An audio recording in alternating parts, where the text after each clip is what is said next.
But sorry, Aaron. We're just a bunch of overgrown children here.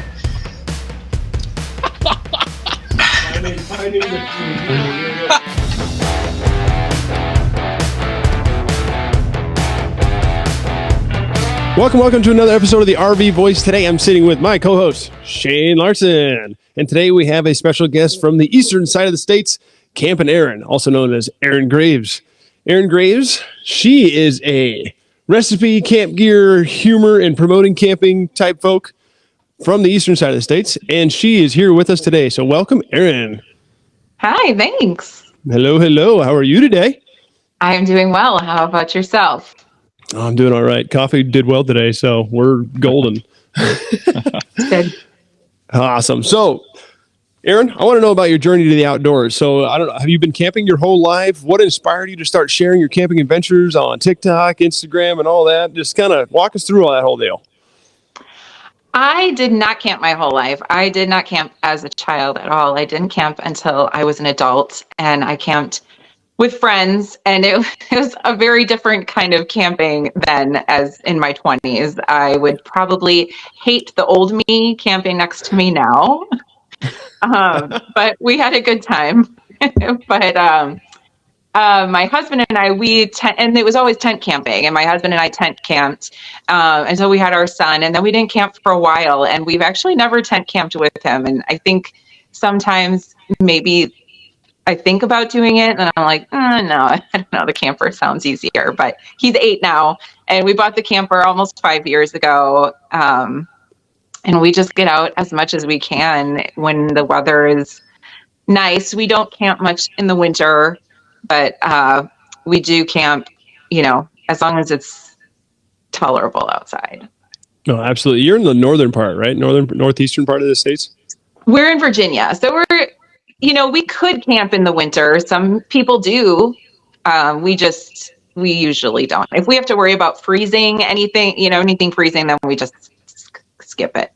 Better safe than sorry. Makes total sense to me. Yeah. So you kind of got started with your following, just making recipes, camping gear. You're talking about camping gear. You got kind of promote those things, and you want to share the humor of camping, which is great. I mean, I've laughed at your stuff, so that's good. I'm not that easy to laugh. I actually quite laugh. I laugh quite a bit. But anyway, so it's like for the people out there, what are the top 3 must-have camping gear essentials that you were like, I have to have this every time I go camping, and you should have this when you start? Oh, everybody is different, because there's some things I share and people are like, that's the stupidest thing I've ever heard, and I don't need that to camp, but then there's some people who can't live without it. Like an ice maker, for example. It's not in my top 3, but that's one of the things I share. And some people are like, that's ridiculous. And then other people are like, I can't camp without my ice maker, But I think for me personally, if I had to pick 3 things, I mean, I've always said that I love a good camping chair. I love to review camping chairs. Anybody sends to me, but my favorite camping chair is still my GCI camping chair. Oh, and also I got this one made by Nemo. It's called the Stargaze, and it is it's amazing. But so I recommend that one. But also my Blackstone, because that's pretty much the way that I cook anytime we're camping. I cook on it at least once a day. It's way easier than cooking inside the camper. And the third thing,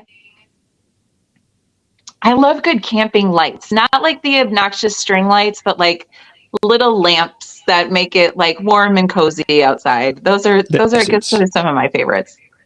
Awesome. Like the essence of it, they bring in like the lantern looking stuff and yeah, definitely get that. So you have promo codes for Blackstone, correct? I don't have promo codes. I did in the beginning. I am part of the Griddle crew, which is amazing.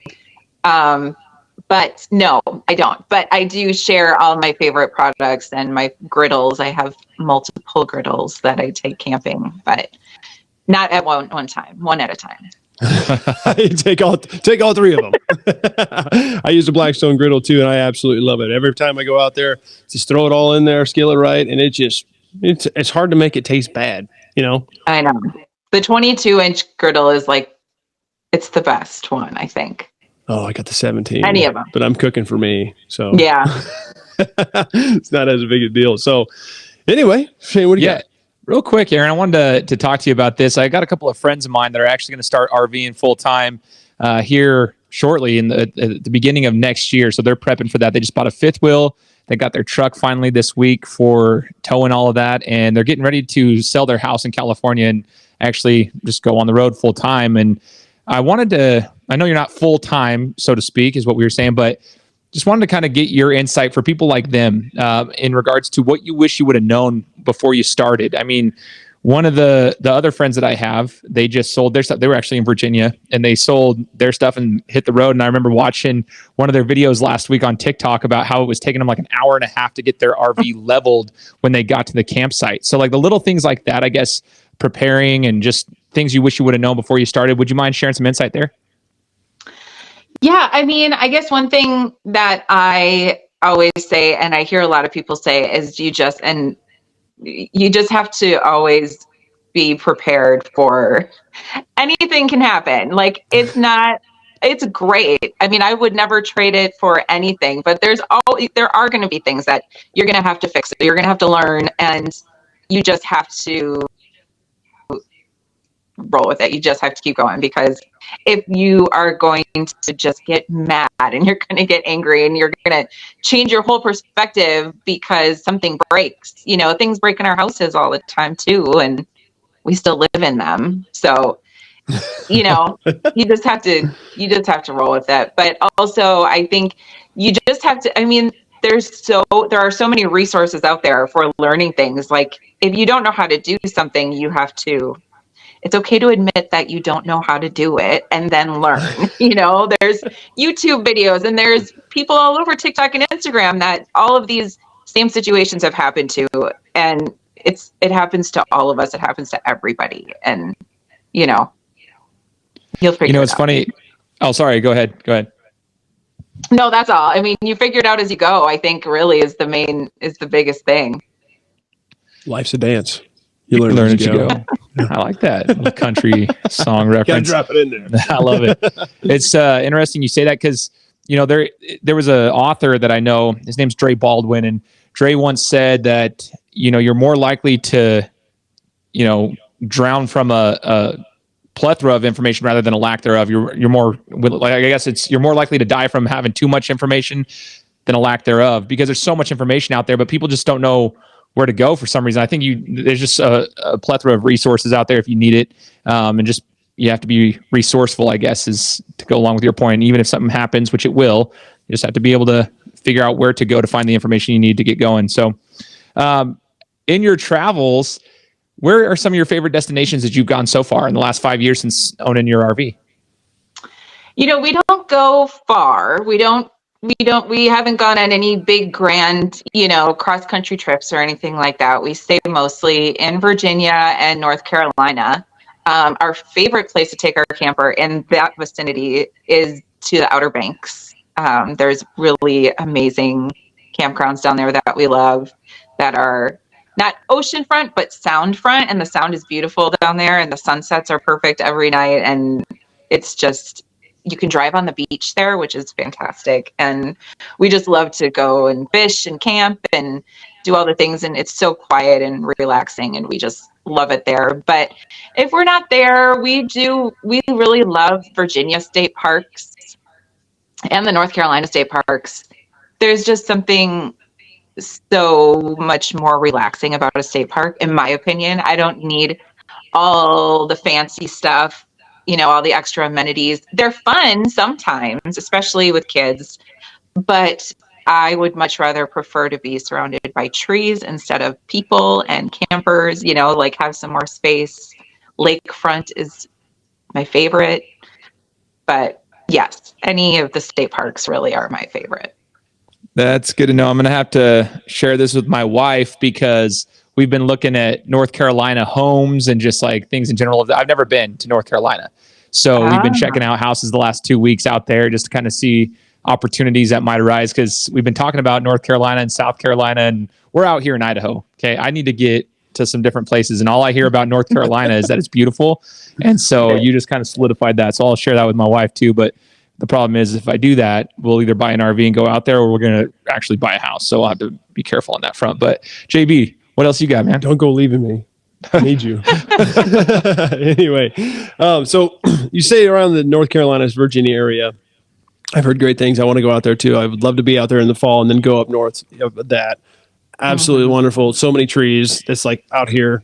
We got a lot of trees north of us, but the rest of it's desert.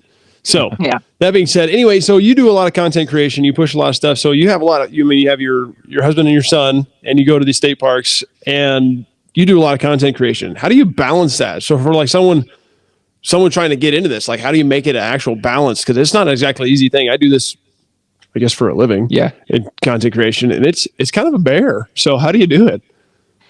It's funny. It kind of comes in waves. My winters are very quiet. I'm kind of stretching, especially if we're not camping. I don't have that content to create. And that's when everybody else, not everybody, because obviously there are places that people can camp all year long, but for the most part, it definitely gets quiet. And then, then it comes and everybody wants to know again, like, what should I buy for my camper this year? And, those kinds of things. And of course that comes when school gets out and my son's home a lot more. So, when we're camping, I'll try to make videos when I can.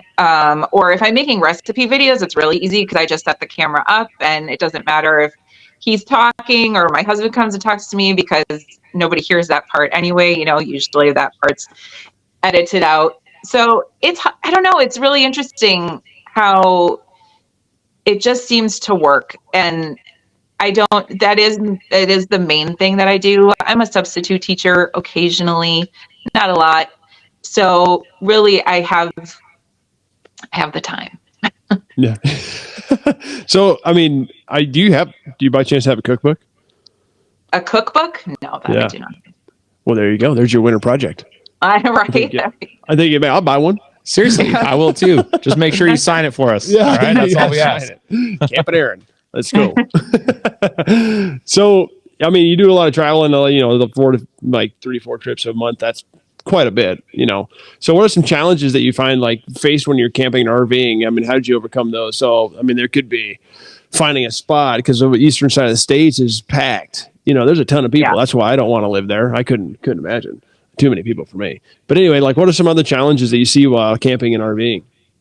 Well, that one that you just said is a big one, finding the spots. Yeah. And I'm one of those people that, though actually I was just saying the other day, I feel like I'm already behind planning for next year, which it's crazy because I can't imagine traveling full time, honestly, and planning out a whole year of constant places to be. It makes me feel anxious all over. But picking out spots and finding them, and then if you don't get one, sitting and waiting for cancellations and all those things, it's a lot. We just decided to put a weekend in October that we wanted to camp and we weren't going to originally. And I'm sitting here waiting for somebody to cancel it so I can get in where I want to go.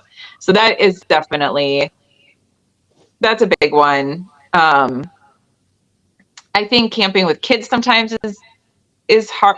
I have one son. We have one child. So we don't have to worry about space in our camper when it comes to that. But sometimes it's tricky because we don't like to go the places that have all the extra stuff sometimes. So then it's finding things that entertain all of us and keeping him entertained. And it's really great when there's kids that he can find. But if there's not, then it's extra entertaining, which is good. It's got its pros and cons.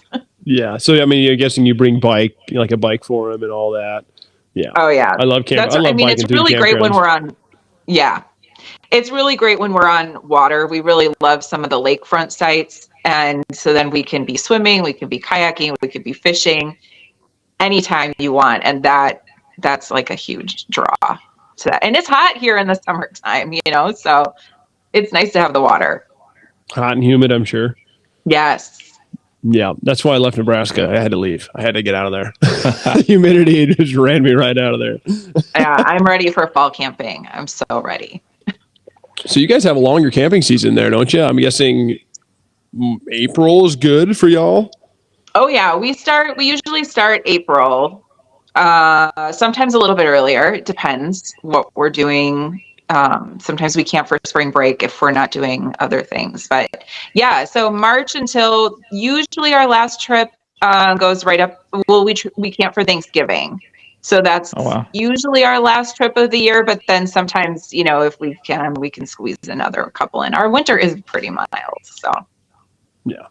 See, that's the beautiful thing. See, Idaho, it's like 8 months of winter. It feels. Once it starts getting cold in October, then it's like, dude, it's cold until April, and I hate that. I want all that snow. I want more snow all the time. Yeah, I'm different. Born and raised here, and I can't stand it. See, I kind of am jealous of you, Aaron. You mentioned October. You mentioned Thanksgiving trip, maybe a couple more. I just wanted to kind of touch base on some of your future plans and projects of what you're going to be working on or where you're going to be camping. You kind of already mentioned what you're doing with the camp house, but we touched base. Cookbook should be coming down the pipeline, right? So, is there anything else that you're working on? I have a different project I may be working on once things slow down a little bit. Now that my son's back in school, I've got a little extra time too, which is nice. But yeah, we've got the fall trips I'm just so excited for. Right now we're not camping until Labor Day. So that's a couple weeks, I guess, from now. Oh my gosh. And that's when we bring my parents with us for that one. And that's we fish and cook our fish, and it's really fun. We're trying to squeeze one more trip into a Jellystone just because my son does love it, and it's fun to work with them. I've been making some food videos for them, which has been really fun. But otherwise, we're mostly just at state parks for the rest of the year now.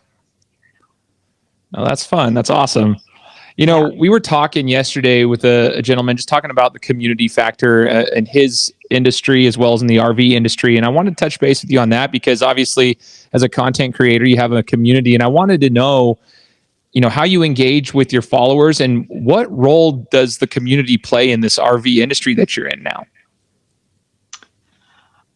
The reason I love being a part of the RV community in this TikTok and Instagram space is that it's really relatable. Anything that you share, somebody has experienced the same thing, or somebody has used the same product, or I love to share funny things. And I think that is when I get a lot of reaction out of people, just because most of the things that I joke about are just very relatable things that you see around a campground, or funny campground neighbors, or just experiences. And it's just really fun because it's a really nice, I'm probably going to jinx myself saying that, but I don't get a lot of trolls. I don't get mean, angry people. It's just nice. Other than the people love to tell me I'm not camping, and that's fun, to respond to occasionally, or people arguing in the comments about it. So that's, I just stay out of it and watch everybody's conversations in the comments. But it's just a really fun, nice community to be a part of because everybody shares in that same love for camping, even if it's a different kind of camping. Most definitely. Yeah. I mean, you can't really, every once in a while you drive through a campsite and you're like, your next door neighbor, you're like, I don't want to camp next to them. But that's okay. Because usually someone else is pretty cool, Right. Everyone kind of respects everybody, all the lights go down, it's time to go to bed. So there's a lot of respect in the camping community, which I really appreciate. I got a couple spots here in Idaho that I go to, and then every once in a while I roll up and there's 13 kids running around. I'm like, come on. I'm like, I just want to chill for a weekend, but that's awesome. So I have a kid, and I feel the same way when I see giant groups of kids. So walking around, I'm sorry. I'm sorry. I get it. I was that kid, so I was probably way worse than most of them. Anyway, so you're a content creator is what you do, and you're also a substitute teacher. How do you sustain this lifestyle? That's two things, two sources of income, but it's not exactly easy to go camping all the time. It gets expensive quite quickly, dragging the trailer, buying the tickets, parks and stamps and all that. So how's it all sustainable for you? Well, I make a small income doing what I'm doing, but my husband works full time, and so that also helps us with that. But the nice thing is, speaking of people's funny comments, they think somebody posted on one of my videos, maybe you saw the one I posted the other day, thinking that our camper was $100,000, and our camper was far from $100,000. We have a pretty basic camper. I mean, it's not like bottom of the line, but it's far from top of the line, and it suits us. We don't need fancy bells and whistles. Do I daydream about being a fifth wheel someday that we don't actually need? Of course. Yes, that would be fantastic. But, we keep it pretty simple, and we do go to state parks a lot, and it's a fraction of the cost of, some other places that are over $100 a night, which I can't imagine doing every time. But some people do, and that's what's for them, and that's okay. We all camp different. But yeah, I mean, you can make it work any way you want to, I think, really. Absolutely. So I talked to a couple of full-timers recently, and I can't remember what the app was that they used. Do you remember? It was like something Travel Miles or Travel. You know what I'm talking about? Yeah. Anyway, basically it's like, you pay, it's kind of like, they said it was like kind of sort of like a timeshare, but it wasn't and you get people would be like you were saying that people would bail out. So you get that night for like a fraction, or get that time slot for a fraction of the cost. So I'll send that to you when I figure that out. I can't remember. It was one of our podcasts with Cherise. I think Cherise talked about it, and Kaylee did with Exploring the Outdoor outside 303. Pretty sure they both talked about it. I remember Cherise, yeah. But anyway, I send that to you. So yeah, that's pretty cool. But next thing is you're an influencer now. It's what you do. It's part of it. And I appreciate that about you. I'm super happy for you because I'm trying to get there, slowly, but we'll get there. So, what's some advice for for people out there? Because there's a lot of people doing camping stuff, a lot of people doing whatever, God knows what. But what's some advice, someone looking to get into outdoor adventures online and being an influencer for the outdoors? Well, what's some advice you have? Oh man, I wish I knew the secret, because I think my timing when I started posting on TikTok was just really excellent timing. And also I started with sharing with products, and some people don't like doing that, and I get that. But that was what I started doing, just sharing stuff that was in my camper. And my videos in the beginning were very different than the videos that I do now, but they're still products. And it's just, that for me, that's what worked. But gosh, this algorithm, schmalgorithm, I mean, I don't know. I just don't know how any of it works, really. I think we're all just grasping at straws and trying to make what makes things work, Yeah. And it's you can have no views for such a long time, and then all of a sudden the most random video that you don't expect is the one that gets all the views, and you still don't get any new follow. I don't know. I think you just have to keep trying. You just have to keep posting, because there will be the videos that somehow will, it'll be the one that goes crazy, and you'll get new followers, and then you'll have another one. And I don't know. It's all so secretive, and it makes me crazy. I don't know. What's your top view? I mean, top views on either of them, TikTok or Instagram. What's your best video? What do you think? Well, the best video that I had was, it had 11 million views, and let me tell you why. It was because I posted a paper plate holder for my camper, right? Picture of me using the paper plate holder. And so then I started getting comments, either that's so cool, how do I get that? Or you are the worst person on the planet for using paper products. And people just went nuts telling me that. It went across the world, because then it was Americans are the laziest people using paper plates, and we're all just the worst people.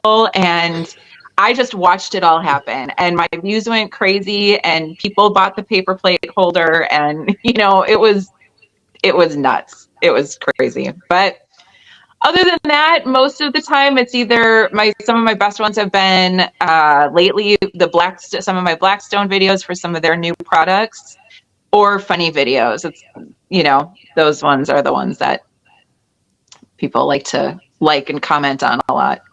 Well, you do a great job with the Blackstone because you're kind of like promoting them. You do a really good job with that. So kudos to you. Question for you, because I'm a foodie. I don't know if you're much of a foodie. Oh, I'll eat like a horse. Okay. You'll eat like a horse, he says. Straight from the horse's mouth. But anyway, what's your favorite breakfast recipe? Because that's like my favorite thing to cook during camping. I love waking up, brewing some French press coffee, and breakfast. What is it? Yeah, breakfast. I always say breakfast is my favorite thing to cook on the Blackstone. But I will say, like, most of the time I keep it pretty basic. It's, pancakes or French toast and sandwiches. Last weekend I made some breakfast crunch wraps that were pretty delicious. I haven't posted that video yet. Be sure to tag me. But really, Yeah.